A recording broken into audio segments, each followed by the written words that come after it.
just internet surfing, Microsoft Office, whatever. And then the other one wants a PC which can facilitate video editing, match each piece of hardware to the PC needed. Okay? So what you'll see will be a couple of PCs, and this is your classic drag and drop question, to where you've got pairs of things, and you need to figure out which goes in which. So we're going to do this as an exercise, and then there's something I want to show you that's going to really help you for those types of test questions. Okay? All right, so on the left-hand side here, we have an everyday PC. On the right-hand side, we've got a video editing PC. And we're going to start off with the number of monitors. So the question I have for you is, do the two 27-inch monitors go to the everyday PC, or are they more for the video editing PC? And your other choice is a single 21-inch monitor. That one's actually pretty straightforward here, all right? Video editing PC gets the multiple monitors. The everyday PC gets the one monitor. Very good. Okay, next one's going to be 16 gigs of DDR3 RAM versus 8 gigs of DDR3 RAM. Again, where do the 16 go? They go to the video. See, when you get a question like this, the first thing you got to figure out is, okay, which is the more powerful PC? And once you do that, it's going to make it a little bit easier to figure out where these different parts go. So yes, over here we've got the DDR3. So let me see if I can just get this selected and then moved on over. There we go. Next one's the 8 gig of DDR3, back over to the everyday PC. So far, so good. Okay, now when you're looking at now you might be sitting there thinking, is it really that cut and dry? Yes, it's even going to be more cut and dry in a minute. So the everyday PC, all right, so you've got 500 gigabytes hard drive. You got two 1 terabyte hard drives configured with a RAID 1. Which one gets which one? Like, where does the 500 go?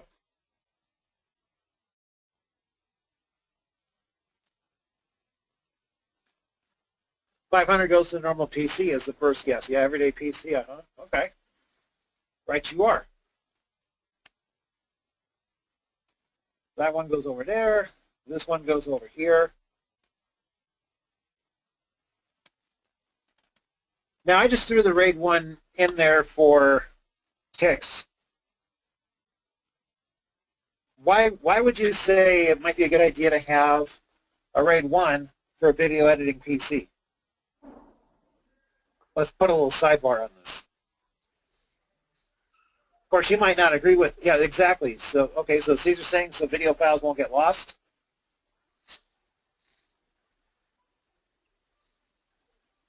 Anybody else have a reason for the constant writing and rewriting? Okay. Okay, now this is going to be worth discussing here, because we've got two completely different situations on this. Both points have legitimacy to them. And one is saying, so you don't lose videos. The other one is saying for the constant writing and rewriting. Anybody else have a... Go ahead. Is that the same as redundancy? Oh, I don't know. I mean, I know, but, well, see, this is why we're asking these questions. Oh, this is redundancy. All right. I'll tell you what I'm going to do with that one. I'm going to let that one sit for another minute or so. We'll finish out this exercise, and we'll get back to that RAID conversation. So, good? You know, this can be good. All right. Looks like I started something here. All right, last one. Integrated graphics card versus 8 gigabytes RAM standalone video card. Who gets what? 8 to the video. Okay. I would say you're absolutely right. I mean, if it's going to be a video editing PC, it kind of stands to reason that you're going to have a dedicated video card. So, okay, so you all did very well with the splitting up of things, what goes where. And once you get the pattern down for how this works, it's really not, this is really a pretty straightforward question.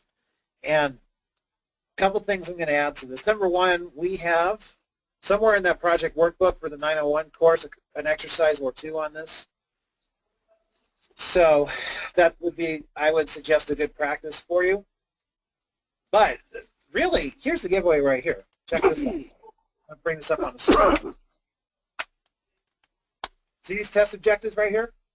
This is why when we teach this stuff, we so emphasize you're going and making sure you have a copy of the test objectives. And I'm just going to share with you this. What I do now for a lot of these certification tests, especially since I've done A+ multiple times, for example, is I'll go through, I don't memorize objectives, but I do learn them pretty well, because then, you know, once you figure out, all right, these are CompTIA's objectives, this is how they cover things, this is how they see the world, so to speak. When you get a test question, a couple of you are talking about how to interpret test questions and things like that. When you get a test question on something, what I do, a lot of times, is I'll try to figure out, okay, which objective are they hitting? Because if you can do that, and then you know what the objective is, it makes it a lot easier to answer the question. Because then you're like, you're taking all the other distractions out of it. So you get a situation like this. This is objective 1.9 on the A+ 901 test.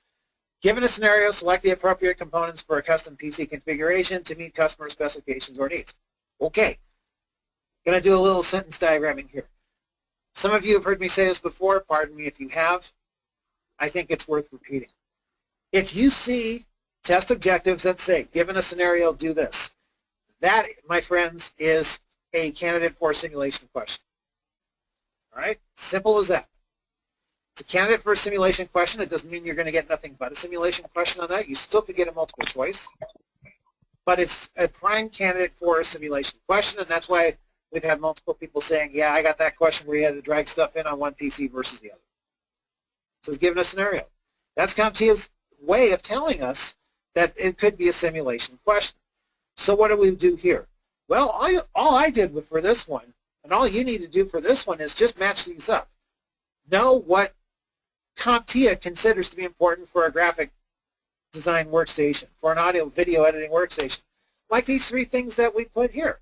Specialized audio and video, large fast hard drive, dual monitors. So now you might be thinking, did I put the exact correct rate in the question? Oh, that's up for debate. But for a virtualization, maximum RAM and CPU cores, because you're going to have multiple machines working inside of one. Gaming PC, those things. Home theater. And you need the extra audio, the HDMI output for good video quality. A TV tuner. Those types of things. So my point is, as you are studying for any certification, keep a copy of the objectives in front of you and understand that every company has their way of sort of subtly telling you what the test questions could be like. CompTIA's way of doing it is the given a scenario type questions. Those are very much simulations, perhaps.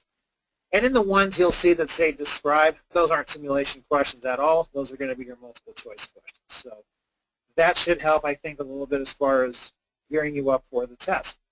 So like I said, this is one of those cases where I'm going to be really focusing on the test objectives directly, so that, you know, if I get a question as far as a standard thick client versus a graphic design workstation, I'm going to be looking for drag and drop opportunities for a multi-core processor, for a high-end video card like we saw, for maximum RAM. And that just makes things a little bit easier for you to deal with. So that's my big test tip on that as a result of this exercise. Now, getting back to the rate, let's have this discussion. All right? So large fast hard drive. Okay. By the way, there's also been reports on some simulation questions on hard drives and whatnot, like just what kinds of hard drives you should have in the system. So there's an extra point on RAIDs that I do want to make sure we cover here. So let me get the conversation going. Let me just type a couple of things up here, and then we'll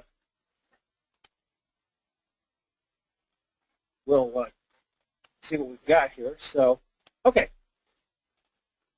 So we're going to do a little matchup here. So we've got RAIDs. Now, some of you said fast reading writing. Others said redundancy. Okay, thing is, those are your reasons for putting RAIDs in. No doubt. But two things we have to understand. For starters, number one, which RAID are we going to use in a given situation?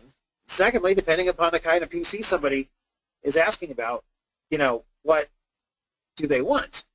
So when you're talking about this fast reading and writing versus redundancy, all right, I'm going to put two RAIDs up here.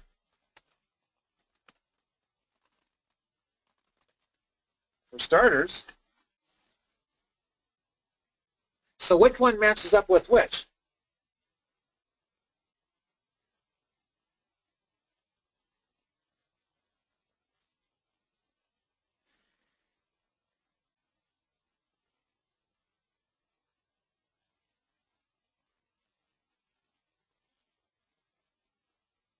See, my point here is you could make an argument that maybe this should be a RAID 0. Maybe. All right? The point is, though, if you get a test question like this,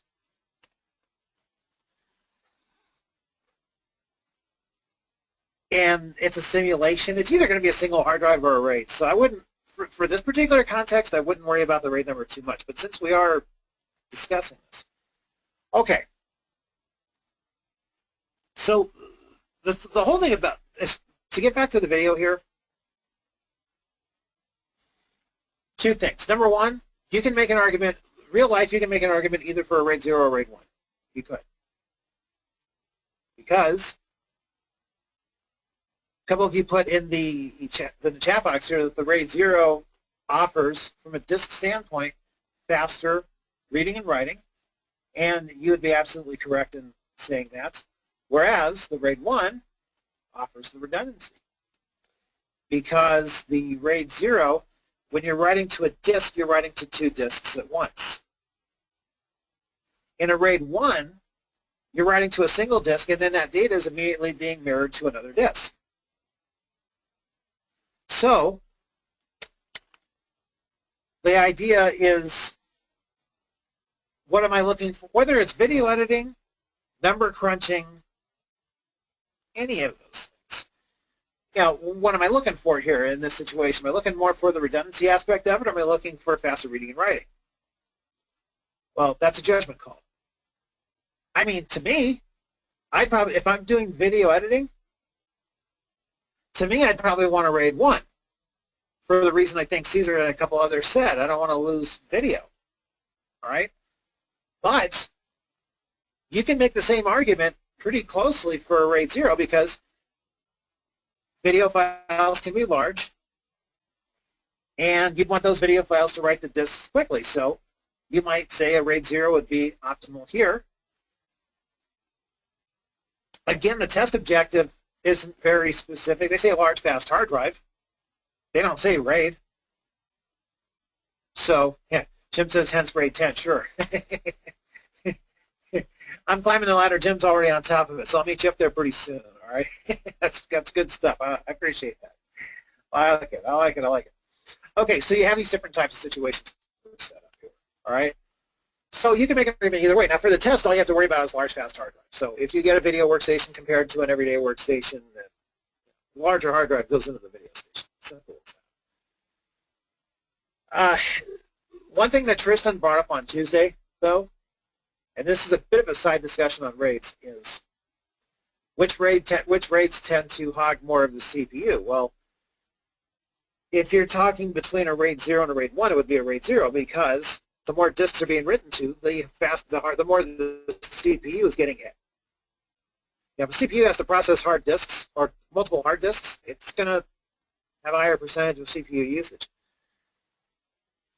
The thing about the RAID 1 is the disks are not theoretically writing at the same time. Or in other words, you are writing, they could be writing at the same time, but you're writing a full set of data from one disk to another. So it's not quite the same thing on the CPU side. And Aaron, you're talking about striping versus mirroring? Yeah, absolutely. Okay, RAID 0 is known more as striping because you're writing strips of data to multiple disks. In RAID 1, you're doing mirroring because you're mirroring one disk to another. Now, technically speaking with a RAID 1, mirroring occurs if you have the same disk controller in play I'm just going to put a little note here, duplexing if some multiple disk controllers. Now that's an important thing, not only in real life, probably more in real life than for the test actually, because, look, I'll tell you all a little story, okay? A company that I did a project for once, I won't mention the name of it, I don't even know if they're still in business. Anyway, so they built a server for me to use, and it was on their site, and I was going in, I was doing some recording for some snippets for a course. And one day I tried to log into the site where I was doing my recording, and I couldn't log in, and I called them up, I'm like, hey, I can't log in. They're like, oh, there's a little problem with the server. And so, well, what's that? Well, the disk controller messed up, and it took down both the disks with it. So, server, bye-bye. So they had to rebuild it, and so I said, okay, well, how long is that going to take to rebuild? Oh, about a week. I said, I'm getting an extension on the deadline, correct? So I did. But here's the part, and some of you are going to cringe when I say this. I said, well, didn't you guys, I said, no offense, but didn't you guys back up this stuff? And their response, well, we did a RAID 1, so we didn't think we needed to back anything up. Let that one sink in for a minute. Hey, here's what happened. They had mirroring, not duplexing, so both disks were on the same controller. The controller went kaput, took the two disks down with it, and there you go. So there is a subtle difference in a RAID 1 between mirroring and duplexing, because in duplexing you got multiple disk controllers. So in duplexing, if one of the disk controllers goes out, you're still okay. Anyway, I was amused. Wasn't my site, wasn't my server, so, I mean, I felt bad for him in a way, but I just kind of shook my head. I'm like, okay. I was sort of like, well, you guys know they'll back it up next time, right? Right. So those are your first two types of RAIDs. Now, there are other types of RAIDs. There's RAID 5, which is called striping with parity. And for that, you need a minimum of 3 disks, because data stripes to 2 of the disks, and then the third bit, or the third disk, has a parity bit, which you could read really long explanations on this one, but basically it's to put the data back together if needed. So this is where you get a little bit extra here. And then what Jim was referring to, a RAID 10, or some people call it a 1 plus 0 or 0 plus 1. That's not a debate I'm getting into, but basically it is striping with mirroring or duplexing, and you need at least 4 disks, because what you basically have is 2 RAID 0s with a mirror in between. Hence the term 1 plus 0, 0 plus 1. So they call it RAID 10.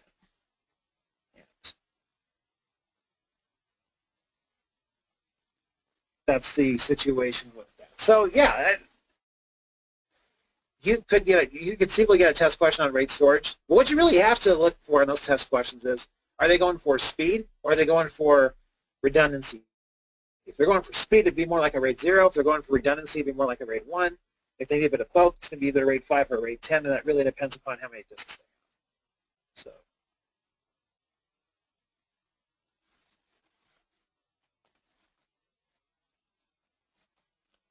Let me look up something here, because I want to show you this in the objectives here. Okay, let me back up a minute here. So, okay, so first of all, RAID array you're only going to see in a home server PC. Where is a RAID 10 commonly found applied?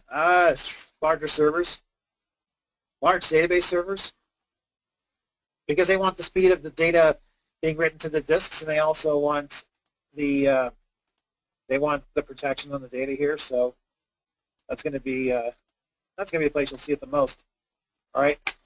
This is what I wanted to show you right here. For the 22901, RAID 6 is not something you need to worry about. Not for this this edition of the test. Now in a practice test, you might see this as a possible answer. But the difference between a RAID 5 and a RAID 6 basically is this. A RAID 5 allows for one disk failure.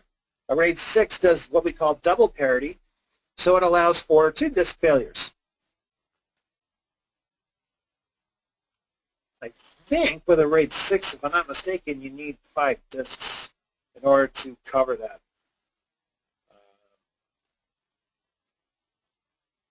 Yeah, you do need 5 disks for double parity. So let me get that into the notes, just so we have that coverage there.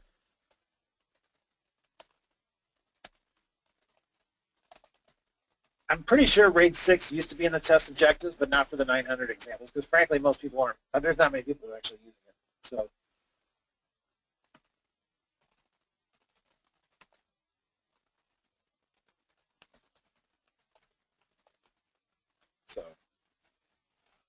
Jim, I know you got a question on that RAID 6 stuff. So, difference between a RAID 10 and a RAID 6. A RAID 6 is like a RAID 5, except you have an extra parity. It's called double parity, so you have at least 5 disks, 2 disks for parity. And then a RAID 10 is 2 sets of stripers across a mirror.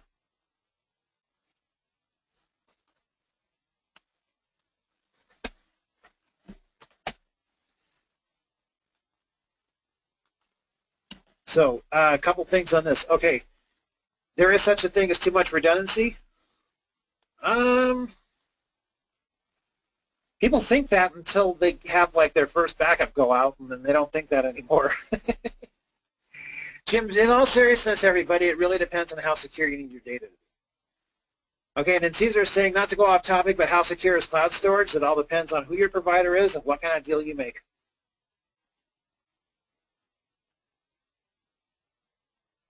That's basically the, not as security, but as data loss. Well, any cloud provider that wants to stay in business is going to take the necessary steps to not lose anybody's data.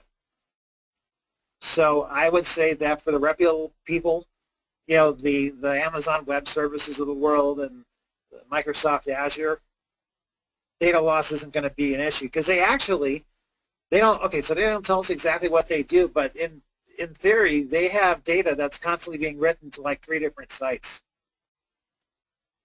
Not even close to being in the same location, Caesar. So the chances of out-and-out data loss using cloud storage, if you're using one of the big providers, is tiny.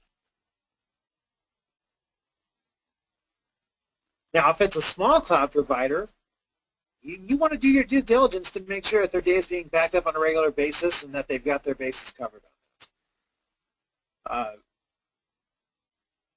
This was many years ago, but I had a couple of websites that I was pseudo managing, and there was one where I couldn't log in. I couldn't get on there. I called the web service, but I'm like, hey, I can't get on the site to make updates. And then they said, what's your site name? And I told them what it was. And they said, hold on a second. They came back, and they said,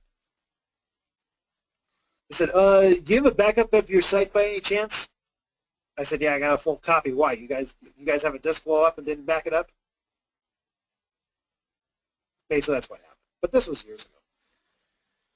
So, okay, Aaron had a question that seems to open the doors to breaches while transferring. True. That's why these transfers, any company that's going to do data transfers in real life, they're going to have that stuff all encrypted.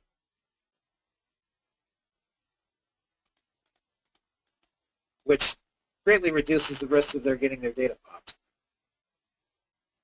So Jim says, I worked on a server that had so much redundancy they could not afford to grow their server more than physical. Yeah. There was a RAID 6 question on the test, Scott?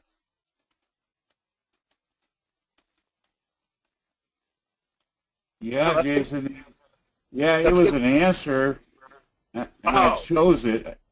I may have chosen the wrong answer, but it's something about you have a RAID and you want to be able to withstand 2 disk failure, and they had like That one. Oh, that's a RAID 6 right there, huh? Yeah. So I chose 6. That's one that's answer correct. was 2 though. That's correct. Funny, they don't have 6 listed here. Huh. Well, it was an answer. Maybe I answered it wrong, but it was Well, no, one no. of the four. If you got something that says the loss of 2 disks, was rate, well, okay, now if rate 10 was an answer, that's possible, but that's actually, that's interesting, because that's a good rate 6 question right there. Yeah, no. So they sucked me into choosing rate 6 on that one. Yeah. Let me see if there's rate 6 anywhere else on this. I don't see it, but that doesn't mean they don't sneak up on it. Yeah. But no, if you, I would say you probably got the right answer if you put 6 there. Yeah, there's Eric like 4. Eric had a good point too about data loss. That also includes employee hours. Yeah, sure, because if employees have lost hours, they can't be producing, and and everyone's sitting around twiddling their thumbs waiting.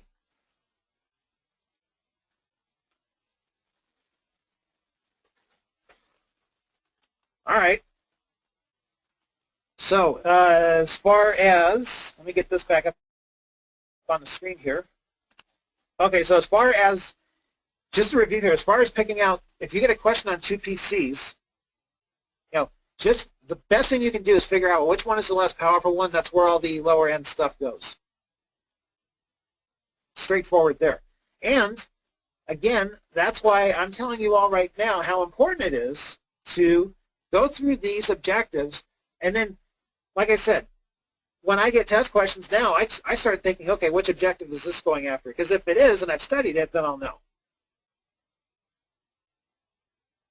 That's not a formula that's going to work for everybody, but it makes the studying a little bit more clear. Then you're not just reading all this extra stuff you don't need. So,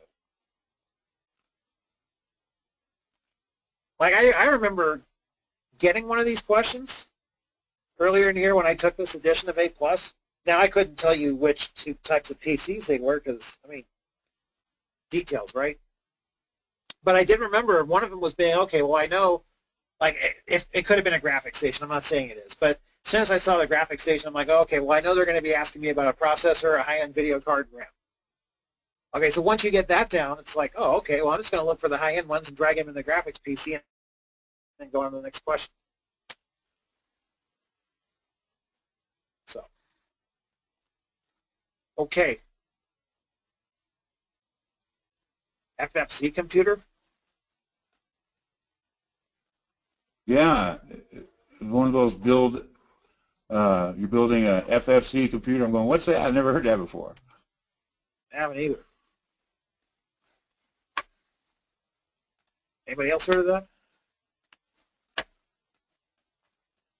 No? Okay.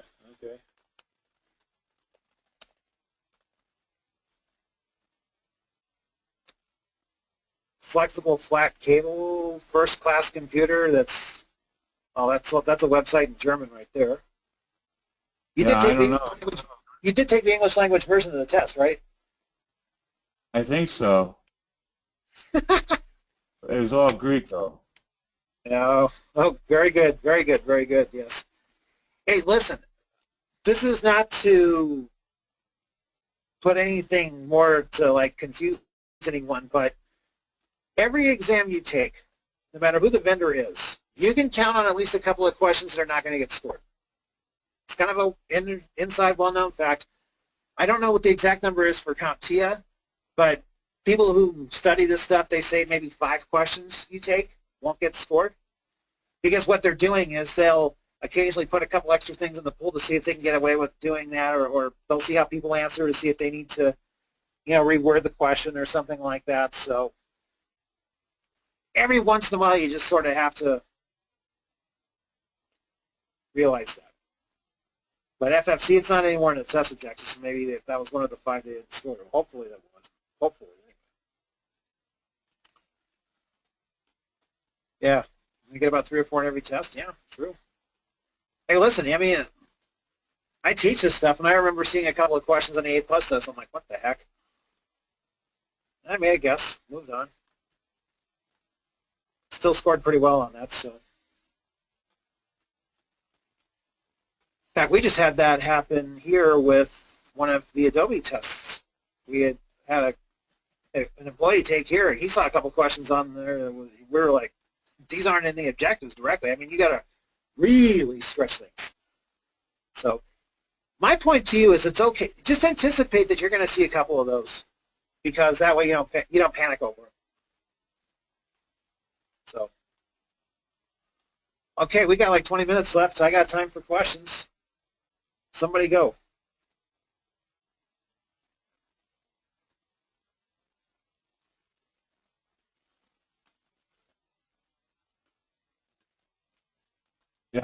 Jason, is this next one, the 902, is it harder or easier than the 901? Ooh, that's a good question. You know, it really depends on your background on things. I mean, I scored higher on the second test, but I also have more experience working with operating systems than I do with hardware. If we're just looking objectively at just difficulty level, I'd say they're about the same.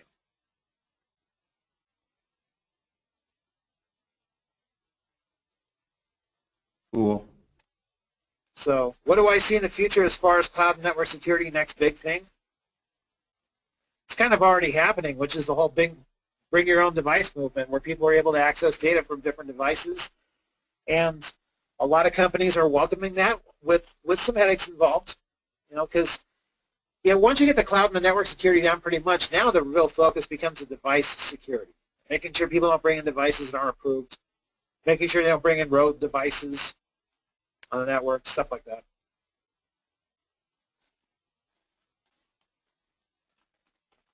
So somebody in there had a question about subnetting.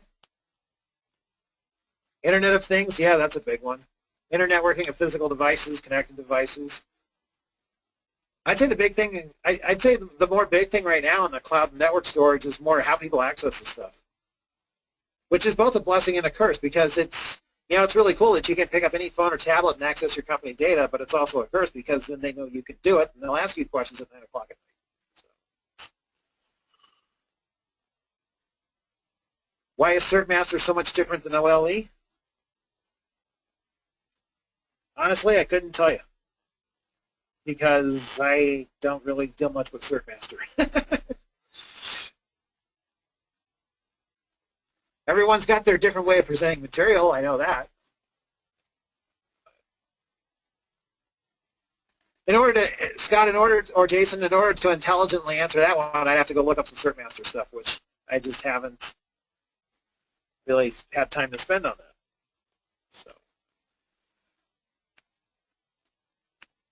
Okay, a couple things here. Tips for binary conversion and octal tips.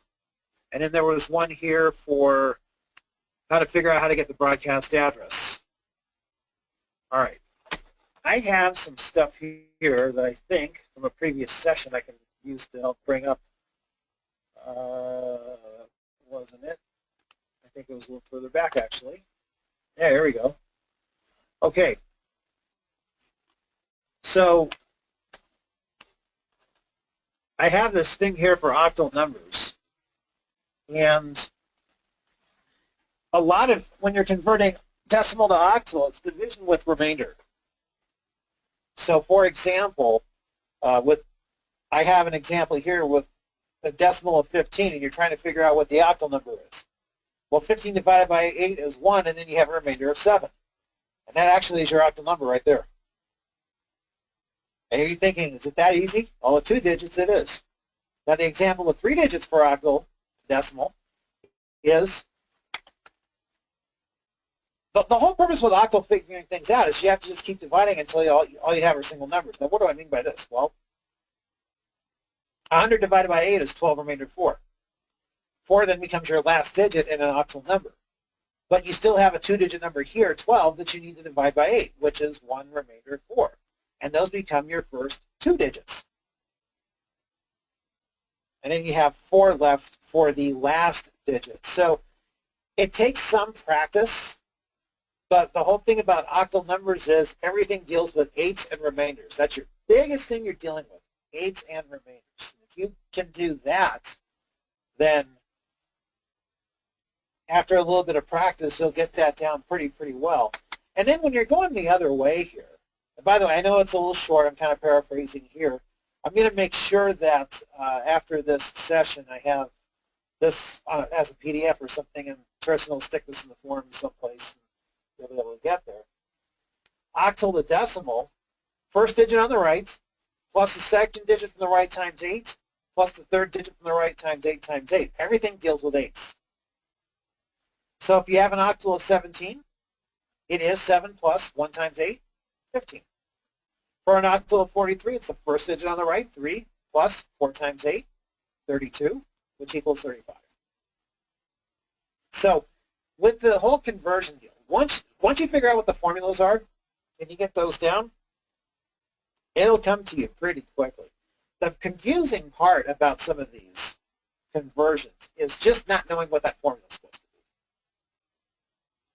So for the octal numbers, that's why I've got these formulas here. And they do take a while to study. So, hey Eric, how you doing? Goodbye, Eric. Have a good night, guys. I got to get to another meeting.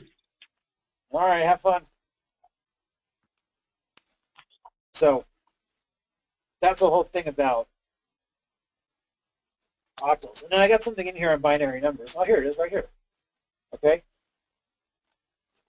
And that was just ending, so that wasn't quite. Sorry, I'm just taking a second here. I got a binary conversion around here somewhere. I have to. Talked about this quite a bit. So, all right. Would this be it? We got lucky here. That's hexadecimal. Hexadecimal is kind of like octal, except you're dealing with 16s and letters. But let me go over here for a minute. Okay, here's one. Host and broadcast address for a subnet. Somebody's asking about a subnet broadcast address. I don't remember who it was, but okay, here we go. All right. It says a machine that you run ipconfig on shows an IP address of 10.1.3.15 with a subnet mask of 255.255.252.0. Identify both the network address and the broadcast address. Yeah, we can do this in 15 minutes. Sure. Okay. First thing that you need to get a hold of on this is that you have to figure out what we call the interesting octet. And you may have heard this before in another session I did. But when we're looking at something like this, all right, lining these up, here's the address 10.1.3.15. Here's the subnet mask 255.255.252.0. Okay, very simply put, anytime you see a 255, just pull the number down. So this is for figuring out the network address, or first address. Pull the 255s down. So right now it's 10.1 dot something. And then the zeros are zeros. So right now, here's where we're at. 10.1 dot something dot 0. That's going to be your network address. Now, before we actually do the calculations here, if you get a test question on this, realize it's probably going to be multiple choice. If it is multiple choice, once you figure this first part out, if the only answer has these three numbers in these three spots, that's the answer and you're done. You follow me on that one? Now, I don't think it's going to be that easy on the test, but my point is if you do at least some of the calculation and then you look at the answers and realize, there's only one match here, well, then you're done. That's the answer. You check on it and move on to the next. So back to this, though. The third octet is what we call the interesting octet, because it's neither 0 nor 255. Okay, so what we then need to figure out next is how to go about basically slicing up the interesting octet. Okay. So a couple different ways you can do this, but just to sort of illustrate this piece, if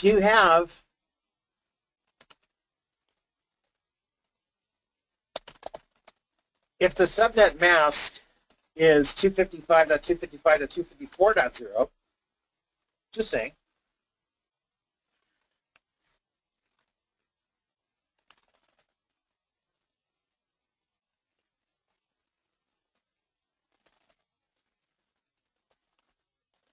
you have 256 minus 254, which is equal to 2, and I'm going to put sets of IP addresses. Now,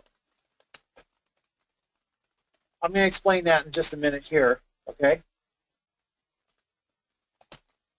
If the subnet mask is 255.255.252.0, you have 256 minus 252, which equals 4 sets of IP addresses. And you might be thinking, okay, that's so far a good formula, but how do I apply this?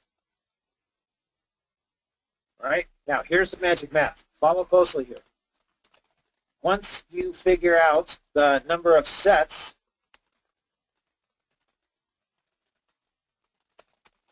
take that number and divide it into 256. Okay, so we look at this subnet mask here of 255.255.252.0. We subtract from 256. We got 4 sets. Take that number and divide it into 256. All righty. Well, 256 divided by 4 is what? 64. Each set then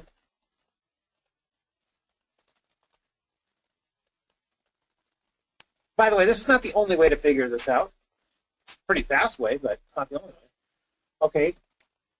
Each set of IP addresses has a block of 64 in the interesting octet. All right, so if we look over here, so we said the first one was 10.1.x.0, okay? So if we look at the first set, it's 10.1.0.0 is your first network address. And then somebody tell me here, what would be the network address of the second set? If they're blocks of 64, the second set starts with what? 10.1.0.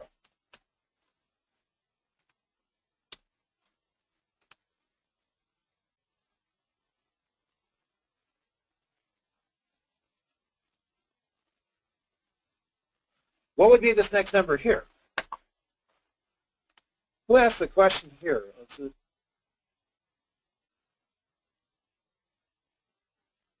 Augustine, okay.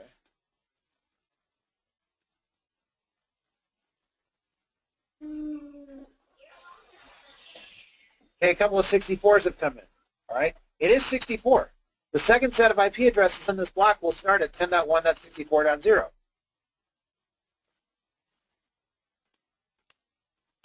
Here's the thing. Then, in the interesting octet, which is the one that is not 0 nor 255,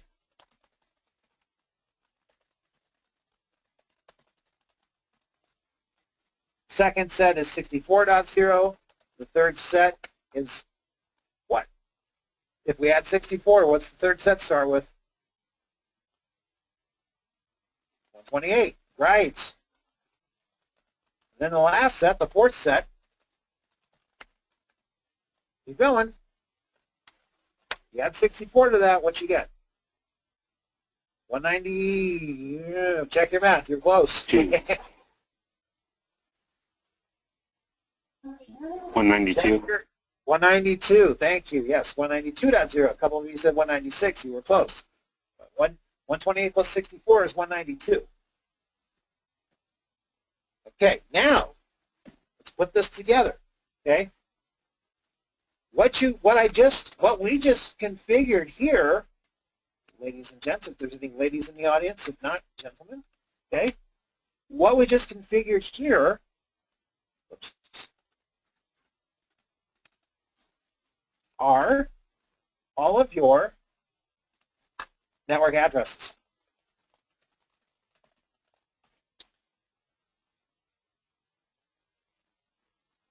Just configure your network addresses. Okay, so then the key becomes then, all right, that's fine. But what about the broadcast address? Because Augustine, that's what you were asking about, right? Okay. Well, guess what? The broadcast address is the last previous address to the next set. All right, so here's what we know. That the last number is going to be 255. We also know this. I'll just start this up here. If the first address in the next set is 64.0, follow me on this one. Wouldn't it make sense then that the last address in the previous set is 63.255? Because it's a previous address, right? Exactly. Okay. So then what do you do here? You just keep adding 64s to that interesting octet number. So I'll do the math for you here. We'll save some time. Okay, that's 127. That's 191 because the next one is 192. And then here's what we do know, that it's always going to end in 255.255 because the numbers don't go any higher than that. So just by using this method, and it takes a little bit of practice, but just by using this method, what you have here is that IP address here falls in this set. So for that IP address, your host address or network address is 10.1.0.0. The broadcast address is 10.1.63.255. And I do realize that whatever method that you use to figure this out is going to take some practice. Listen, the first time I studied this stuff, it took me quite a few tries at it. It took me reading quite a few explanations at it. Once you get it, though, it's pretty cool.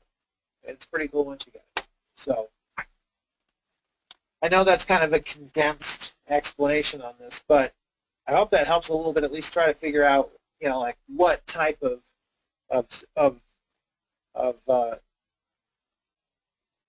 network and broadcast addresses you can use here. So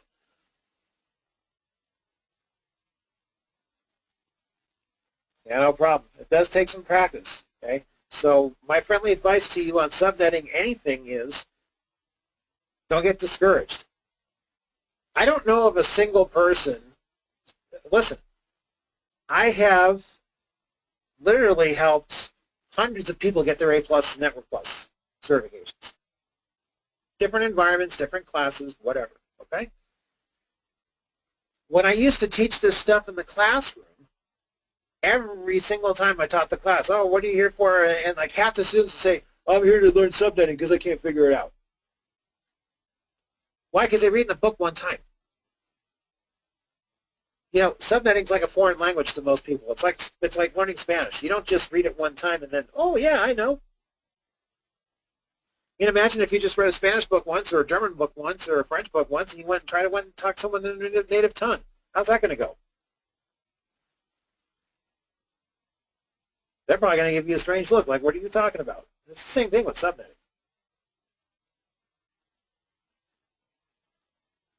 So my point to you is, get plenty of practice.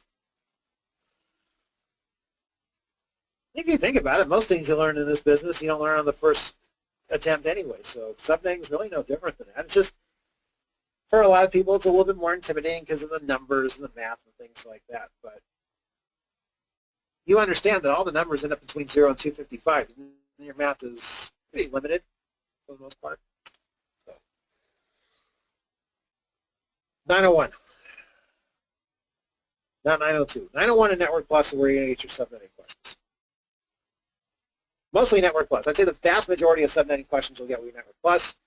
If you go on to the Cisco CCENT, you'll get subnetting questions there too, but it's more of a troubleshooting kind of thing. To where you know, you look at a diagram, you get some stuff that masks, and you're supposed to figure out which machine doesn't fit the bill. So I know that was fairly quick, but I hope it helps a little bit. Wow, we're almost at the hour. Any last quick questions before I turn this back over to Mr. Tristan here?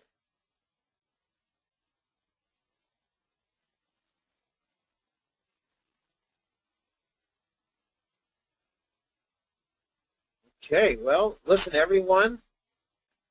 Practice away. Stay encouraged. Realize this is a process, and your certification is the end of that process. Actually, in some ways, it's the beginning if you think about it. But your certification is part of the process. You know, it's kind of like, if I may leave you with an analogy, it's kind of like a good golf swing. A good golf swing is a good backswing, a good follow-through. The ball just gets in the way.